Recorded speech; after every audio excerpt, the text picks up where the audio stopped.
Las mujeres que hoy arbitran un mundial. Hay historias que parecen empezar el día con un simple titular de la mañana, pero casi nunca es así. Hoy millones de personas vieron a una mujer mexicana salir al centro de una cancha para dirigir un partido de la Copa del Mundo, y muchos pensaron que estaban viendo historia. Yo creo que estaban viendo el final de una historia que comenzó hace muchos años, porque los grandes momentos nunca aparecen de la nada, siempre vienen después de cientos de partidos donde nadie estaba mirando. Cuando escuché que Katia Itzel García sería la primera árbitra mexicana en dirigir un partido mundialista como jueza central, pensé exactamente lo que seguramente pensaste tú. ¡Qué orgullo! Pero después me hice otra pregunta. ¿De verdad sabemos lo que significa llegar ahí? Y descubrí algo que me pareció muchísimo más interesante que el titular. Cuando escuchamos que Katia fue la primera mexicana en dirigir un partido mundialista, pareciera que todo comenzó ahí, pero en realidad la historia empezó décadas antes, con mujeres que arbitraban partidos donde muchas veces nadie quería arbitrar. Cuando pensamos en fútbol, solemos imaginar jugadores, pero hay otra profesión dentro de este deporte que casi nunca recibe atención, la de los árbitros. Una profesión donde el mejor trabajo es el que pasa desapercibido, porque si nadie habla del árbitro, probablemente hizo un gran partido.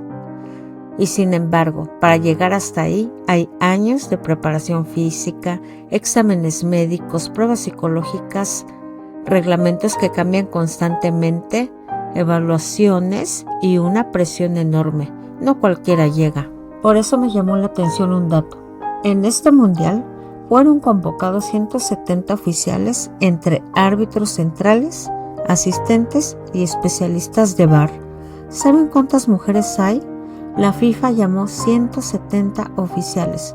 Solo 6 fueron mujeres. Eso representa menos del 4%.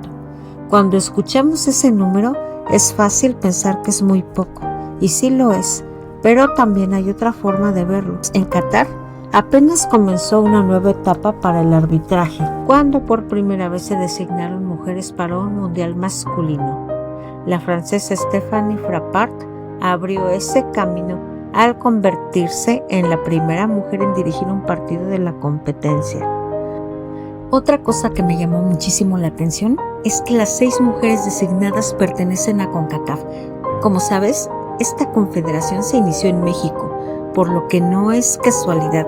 Nuestra confederación lleva varios años incorporando mujeres en ligas profesionales, torneos continentales y competencias internacionales. Muchísima gente piensa que una árbitra solo pita partidos femeniles, y obviamente no. Las mejores árbitras del mundo llevan años dirigiendo fútbol masculino profesional. En este mundial vimos representantes de México, Estados Unidos y Nicaragua en funciones tan distintas como árbitras centrales, asistentes y especialistas del VAR. Entre esas 6 mujeres vimos a Katia Itzel García. Tiene apenas 33 años, pero su carrera parece una colección de primeras veces. Fue la primera mexicana en arbitrar un partido olímpico, la primera mujer en dirigir un encuentro masculino de la Copa Oro, y ahora la primera árbitra mexicana que dirigió un partido de una Copa del Mundo varonil como central. Lo interesante es que ninguna de esas cosas ocurrió por casualidad. Antes de llegar aquí, ya había dirigido mundiales femeniles, finales internacionales, competencias de CONCACAF y encuentros de alto nivel. Katia no llegó sola. Junto con ella también estuvieron Sandra Ramírez, Brooke Mayo, Catherine Nesbitt, Tatiana Guzmán y Tori Penso. Y cuando empiezas a leer sus historias, encuentras un patrón. Muchas comenzaron a arbitrar siendo adolescentes. Otras primero fueron futbolistas. Varias estudiaron carreras universitarias completamente distintas. Tori Penso incluso da clases relacionadas con comunicación y deporte.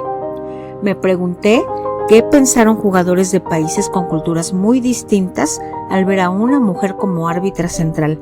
Pero quizá esa no sea la pregunta más interesante. La verdadera pregunta es otra. ¿En qué momento deja de importar quién sostiene el silbato y empieza a importar únicamente cómo hace su trabajo?